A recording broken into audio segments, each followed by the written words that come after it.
All right, indeed, of course, we are here to see what is happening in the box office. And I am sitting here with the film critic himself, Mr. Spling. How are you doing, sir? Well, thanks, Anonto. Yourself? I am all good. Actually, happy that you're here, because me, I love movies too. But before we even get into movies, let us talk about something that has happened a couple of days prior. Of course, it was the Golden Globes, none other. We see in the Golden Globes, of course, there's Leonardo Dicaprio. He gets a little nod for his performance in The Revenant. And a couple of things happened there. Talk to me about those.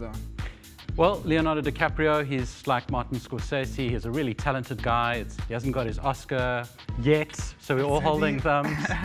Yes. But he's got a Golden Globe for The Revenant, and it was a fantastic performance. He had to eat bison.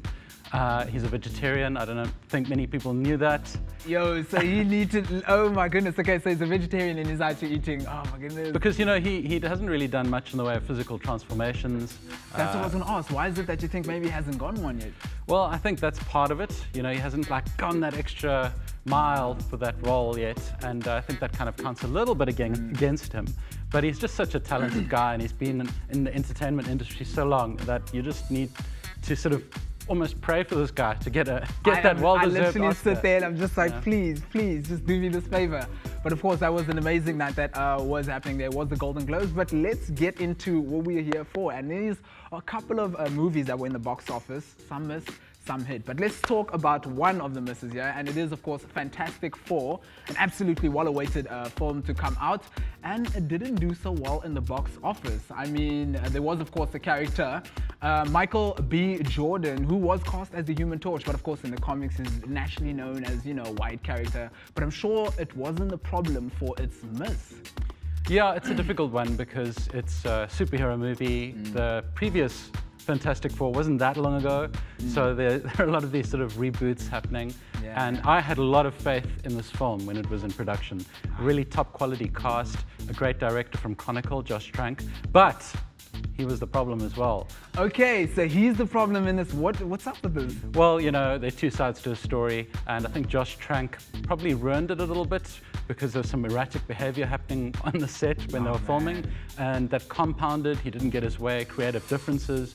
Production probably said, look, you need to do it this way. He didn't like it. And he actually tweeted the day before the film came out, saying, I wish my version of this film had been released and not, you know, the studios. No. Oh so my goodness. that's one way to sink a ship.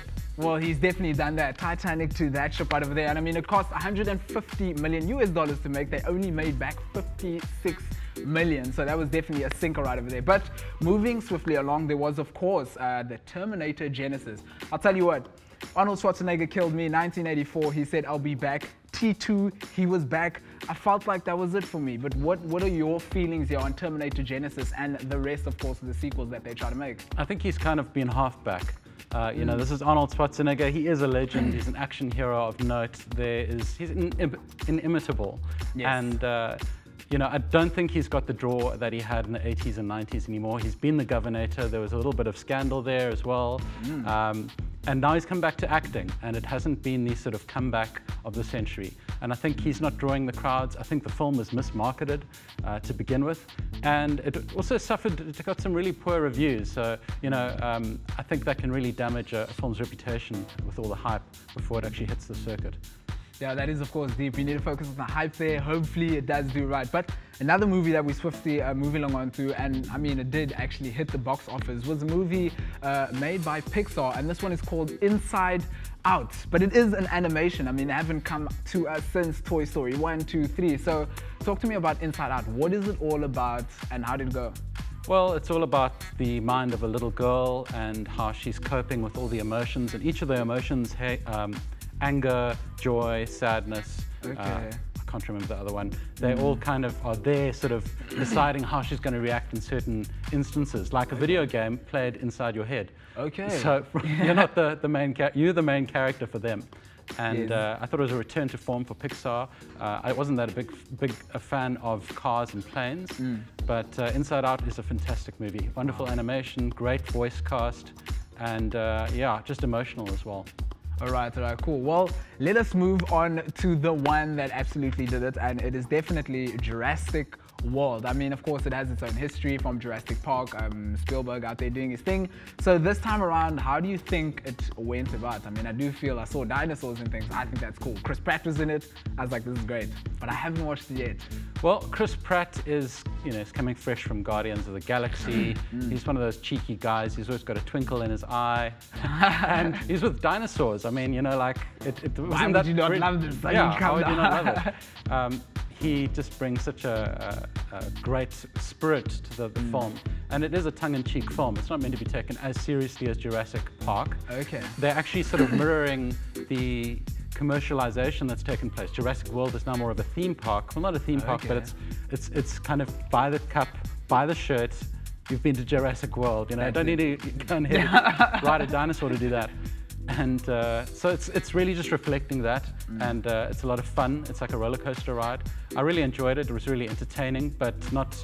It's a tribute partly, and then it's also trying to capitalize on the whole Sharknado 3, Croctopus versus whatever. Whatever it is. So it wasn't too much focus on the actual. It was more of just trying fun. to cater. I mean, when you've got one of the female leads running away in high heels from a dinosaur. I'm not going to spoil it if you haven't seen it yet. Of course, you're going to take your shoes off and probably run. So it's a bit of fun. All right, cool. Well, definitely a movie to watch out there. Well, thank you so much for joining us. We are going to, of course, be seeing you a bit later. But right now, we need to go for a young commercial. More right here on 8699.